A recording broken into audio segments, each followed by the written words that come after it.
Bienvenue dans Vivre surnaturellement. Nous sommes si heureux que vous puissiez être là alors que nous étudions la parole de Dieu. Vous savez, Dieu veut que nous vivions une vie surnaturelle et surnaturelle. Et la parole de Dieu et l'Esprit de Dieu nous donnent le pouvoir de faire exactement cela. Nous avons étudié les dons de l'Esprit et avons cherché à mieux les comprendre. Et aujourd'hui, nous examinons 3 éléments essentiels qui sont nécessaires pour que nous puissions manifester ou permettre à l'Esprit de Dieu d'agir en nous et à travers nous. Quels sont ces 3 éléments essentiels? Lorsque nous examinons les Écritures, nous voyons 3 choses qui sont mentionnées ici et nous allons examiner ce verset. Mais ces 3 choses sont, vous savez, celles-ci. Premièrement, marcher dans l'amour. Deuxièmement, désirer les dons, et troisièmement, nous sommes appelés à avancer dans la foi, n'est-ce pas?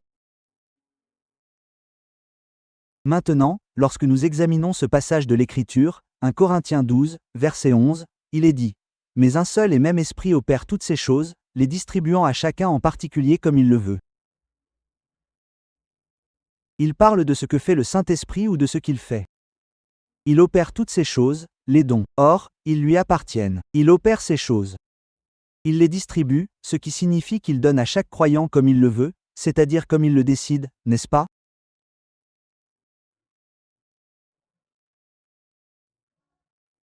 Et donc, bien souvent, lorsque nous lisons ce verset, nous nous en remettons à sa volonté et à son désir, ce qui est une bonne attitude de cœur, mais lorsque nous devons examiner les autres Écritures ou d'autres instructions concernant les dons également, nous nous concentrons souvent sur ce qu'il veut et nous nous excusons de notre responsabilité.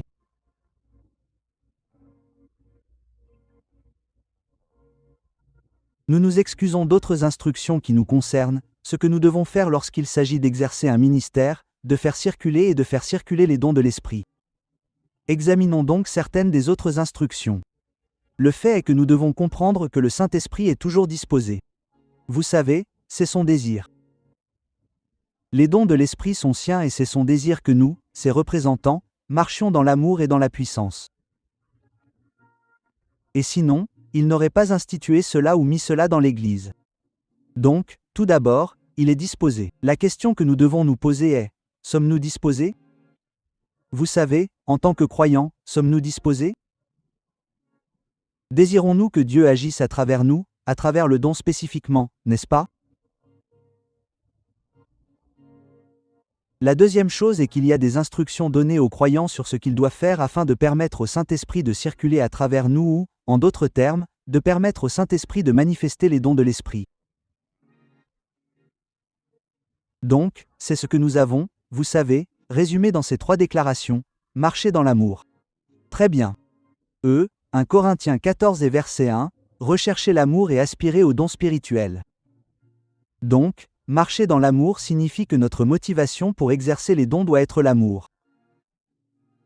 L'amour pour le peuple de Dieu et l'amour pour Dieu, n'est-ce pas? Et aucune autre motivation. Ce devrait être l'amour de Dieu de servir les gens. Servir l'amour de Dieu et l'amour du peuple de Dieu de servir les gens avec l'amour qu'il nous a donné. L'amour agapé qu'il a répandu dans nos cœurs.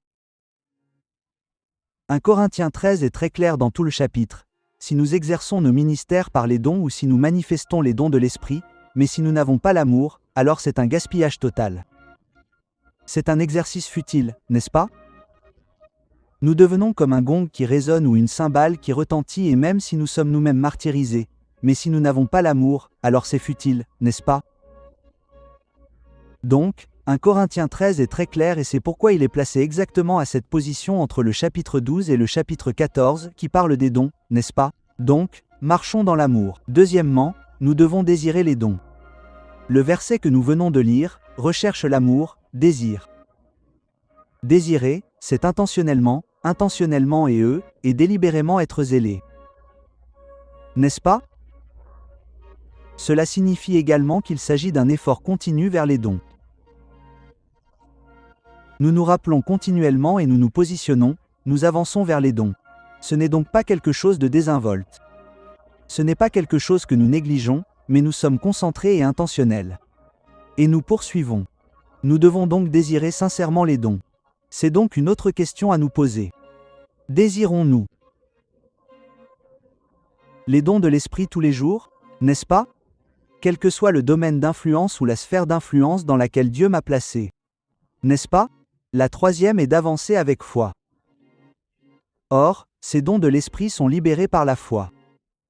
La foi en Dieu. Or, ce n'est pas un ensemble de règles ou de choses à faire et à ne pas faire que nous faisons, mais c'est par la foi en lui. N'est-ce pas?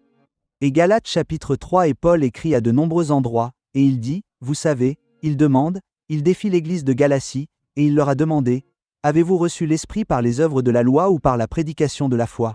N'est-ce pas? Verset 5, il dit, celui qui vous donne l'Esprit et qui opère des miracles parmi vous, le fait-il par les œuvres de la loi ou par la prédication de la foi? N'est-ce pas? La réponse est bien sûr par la foi. Donc, nous libérons par la foi. Nous libérons ces dons par la foi. Donc, peut-être que Dieu vous donne une parole de connaissance, et vous demande d'aller la partager avec une autre personne. Maintenant, comment cela est-il libéré? Cela est libéré par la foi. Nous la recevons par la foi et nous obéissons à la parole de Dieu par la foi. Maintenant, c'est prendre un risque, n'est-ce pas? Et nous apprenons tous à entendre Dieu avec exactitude, et nous sommes sur ce chemin, mais c'est un risque que nous prenons, et nous devons le faire.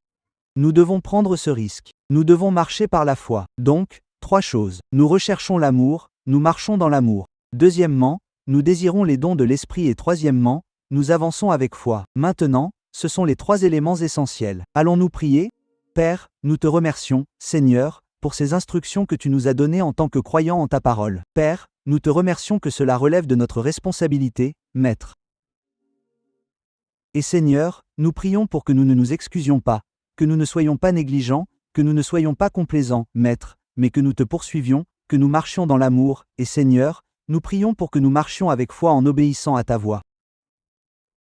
Nous te remercions. Au nom de Jésus, nous prions. Amen. Merci de vous être connecté à Vivre Surnaturellement. Pour plus de ressources pour renforcer votre cheminement spirituel, veuillez visiter apcwo.org.